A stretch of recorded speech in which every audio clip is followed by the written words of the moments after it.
Oi, pessoal. Então, estamos de volta, continuando no estudo do direito militar.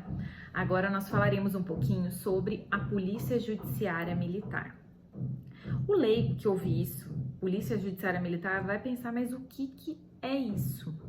Então, quando em tese acontece um fato aparentemente criminoso, deve ser instaurado o competente IPM, se não for caso de prisão em flagrante, né? Se não for um caso de um crime que acabou de acontecer, o que está acontecendo.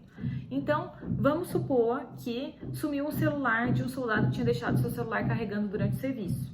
Infelizmente, o furto de celular é um dos crimes que acontece com maior frequência na justiça militar. Então, furtaram o celular desse militar. O que deve ser feito? Primeiramente, o comandante, ao tomar ciência de que aconteceu um fato aparentemente criminoso dentro da sua organização militar, ele, que é a autoridade de Polícia Judiciária Militar, a autoridade competente, ele delega o exercício dessa função a algum outro oficial. E o código fala que o encarregado do inquérito será, sempre que possível, oficial de posto não inferior ao de capitão ou capitão-tenente, que a Marinha usa essa nomenclatura, a Marinha é um pouco diferente, capitão-tenente, né? Então, sempre que possível, não será oficial de posto inferior ao de capitão. Mas, como o código fala sempre que possível, dá aquela margem de abertura a ser um oficial, um tenente, por exemplo. Lembrando sempre, tá? Isso eu vou abordar mais à frente, porque vem vindo à mente e a gente vai falando, que oficial é a partir de segundo tenente. O aspirante a oficial não é oficial, é uma praça especial, então ele não pode ser encarregado de PM, ok? Bom, então acontece esse fato aparentemente criminoso, o comandante delega essa autoridade de Polícia Judiciária Militar para um oficial, isso é feito mediante portaria, nós veremos também mais adiante quando tratarmos do inquérito em si. E aí, o que essa autoridade de Polícia Judiciária Militar deve fazer, né? Aquele encarregado, qual que é a competência da autoridade de Polícia Judiciária Militar? Nós veremos tudo isso mais adiante, de uma forma mais detalhada. Mas agora eu queria tratar com vocês sobre alguns pontos. Primeira coisa que eu acho muito importante é que a autoridade de Polícia Judiciária Militar, normalmente aquele oficial a quem é delegada essa função, ele não tem a formação jurídica. Ele não tem faculdade de direito, ele não conhece a área jurídica. E aí, como é que ele vai atuar? Muitos, quando é publicada a denominação deles ali, a função deles como encarregado, essa atribuição como encarregado, eles se apavoram. Eu lembro quando eu era chefe da SIG, da Seção de Investigação e Justiça, que eu já falei para vocês no outro vídeo, vários oficiais estavam lá na escala, era a vez deles, eles se apavoravam totalmente. Aí eles falam, tenente, como é que eu vou ser encarregado de inquérito? Eu tenho um monte de outras coisas para tratar. Então ele era um oficial aviador. Eu tenho minhas atividades operacionais e tal. Então, mas aí você vai ter que conciliar com as suas funções de encarregado do inquérito. E se eu não souber, e se eu tiver dúvidas, aí você pede assessoria do assessor jurídico. Então, essa primeira etapa a ser vencida é essa questão do encarregado normalmente não ser formado em direito. Nós já voltaremos a ela. Mas eu queria que a gente desse uma olhadinha no Código de Processo Penal Militar e no artigo 8º fala da competência da Polícia Judiciária Militar. Vamos dar uma lidinha qual é essa competência. Compete à Polícia Judiciária Militar, artigo 8º, apurar os crimes militares, bem como os que por lei especial estão sujeitos à jurisdição militar e à sua autoria. Então, a competência da Polícia Judiciária Militar é apurar os crimes militares e sua autoria. Prestar aos órgãos e juízes da Justiça Militar e aos membros do Ministério Público as informações necessárias à instrução e julgamento dos processos, bem como realizar as diligências que por eles lhe forem requisitadas. Então, se o Ministério Público requisitar alguma diligência no decorrer do inquérito, a autoridade de Polícia Judiciária Militar deverá fazê-lo, deverá cumprir essas diligências. E aqui já vem uma coisa importante que eu acho que a gente deve tocar, né? Um ponto importante a ser abordado. Diferente como é na polícia comum, como é até nos processos da justiça comum, o Ministério Público Militar, e aqui eu falo no âmbito da União, mas o Ministério Público Estadual que atua na auditoria militar, perante a auditoria militar, ele normalmente tem uma atividade mais próxima dos encarregados do inquérito. O que eu quero dizer com isso?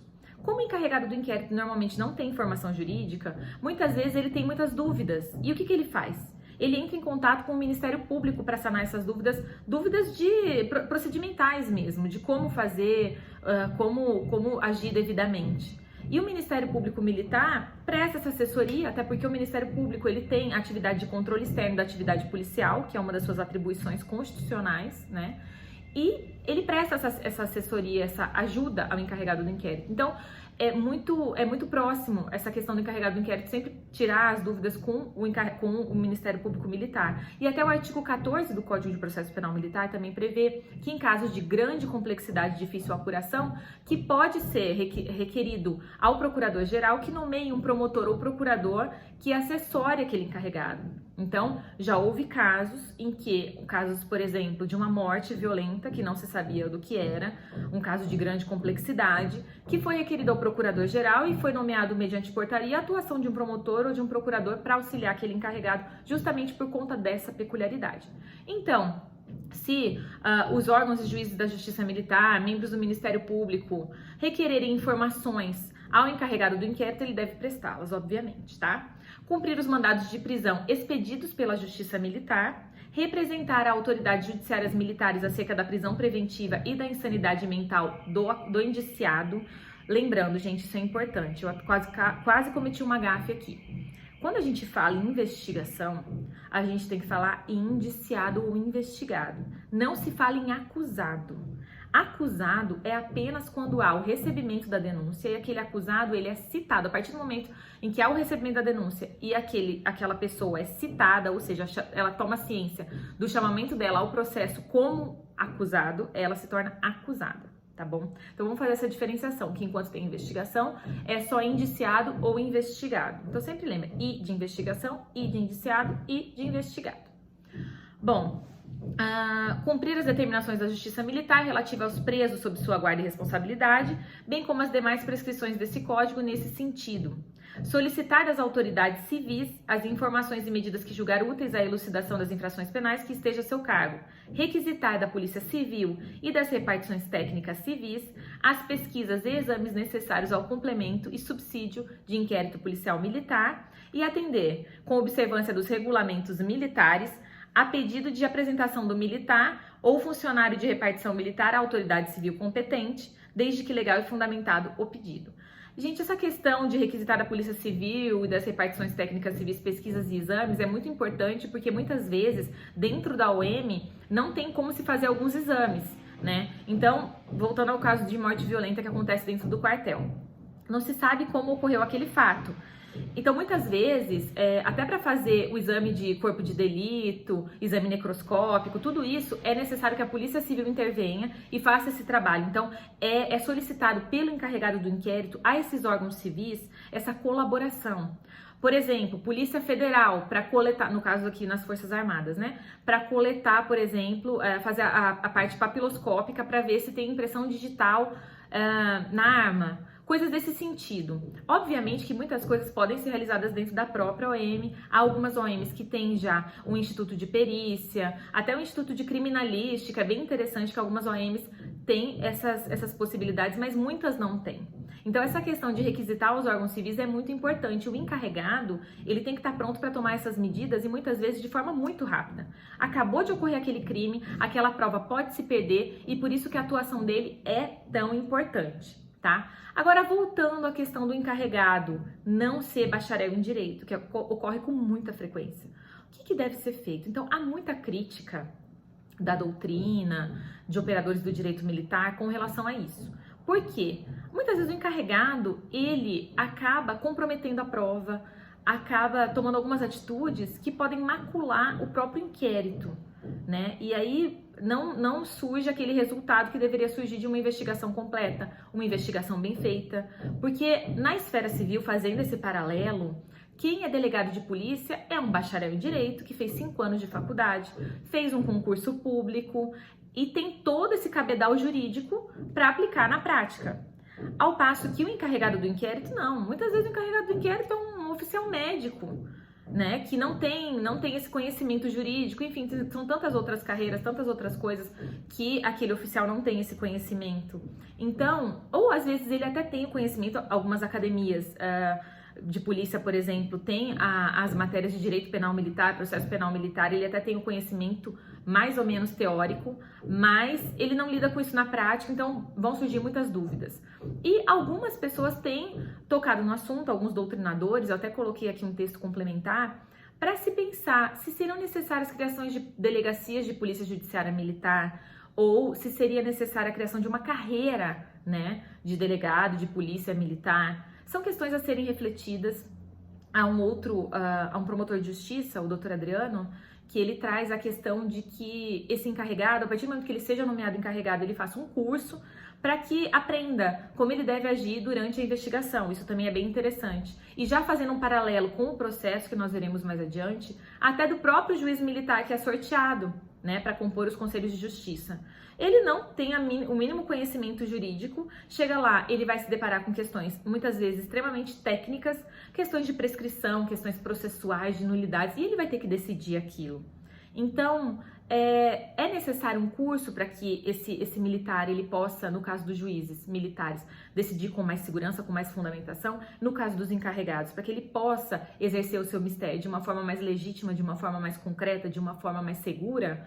Então, essas são questões que são trazidas, né, sempre levantadas, e também há quem defenda que é muito interessante esse modelo de polícia judiciária militar, porque esse militar que não tem esse conhecimento jurídico, ele vai buscar com as pessoas competentes esse conhecimento. Então, ele vai buscar com o assessor jurídico, ele vai buscar com o promotor de justiça militar, e ele vai agir de uma forma a obedecer direitinho os diplomas legais e aquilo que foi orientado, né? Como seria o melhor caminho a seguir. Então, é super interessante essa reflexão, se seria até necessário, exigível desse encarregado ser bacharel em direito, enfim, todo esse conhecimento jurídico. Eu acho que é importante para a gente refletir e pensar sobre isso. Com a minha experiência, né, na minha experiência como militar e posteriormente como juíza da Justiça Militar, eu entendo que, como assessora jurídica, eu tive que assessorar muitos encarregados, mas o que a gente nota no militar, e isso é algo que eu noto assim na grande maioria, a partir do momento que é designada uma missão para ele, e a missão como encarregado é uma missão extremamente relevante, ele quer cumprir da melhor forma possível. Então, ele recebe aquela missão, ele quer estudar, ele vai ver direitinho o que ele tem que fazer, ele vai procurar saber como desenvolver essa missão da melhor forma possível, né? E eu notava muito isso. Em caso de grande complexidade, o comandante normalmente nomeava o assessor jurídico como escrivão para dar esse suporte para o encarregado. Então, também era interessante essa simbiose na prática entre o encarregado e o assessor jurídico, que era nomeado escrivão. Essa é uma boa técnica para isso. E essa questão também desse diálogo com o Ministério Público para tirar essas dúvidas, resolver essas questões, enfim. Mas eu acredito que a especialização do militar, no sentido de sempre assistir às audiências, saber o que está previsto no código, nos próprios cursos, tanto de formação como de aperfeiçoamento dos militares, ter essas matérias, essas disciplinas, para que esse militar possua um mínimo conhecimento, até de quando ele for ser um encarregado ou de quando ele for comandar, ele tiver que delegar essa atividade e ele tiver que solucionar aquele inquérito, eu acho que é muito importante. E obviamente que para as praças também, que exercerão as atividades de escrivães e outras atividades, então é muito importante. Muitas vezes, nas sessões de investigação e justiça, é uma praça que está ali assessorando aquele encarregado. Então, essa praça detém um conhecimento absurdo. Muitos sargentos com que eu trabalhei, suboficiais, detêm um conhecimento muito bom, me auxiliaram demais, demais. E também são a maioria que está nessas sessões, né, tanto de investigação e justiça como assessoria jurídica, eles são bacharéis em direito, e é muito interessante esse conhecimento justamente para dar todo esse suporte, tá bom? Então eu queria deixar vocês com essa reflexão, e na aula nós abordaremos mais a miúde a questão da Polícia Judiciária Militar.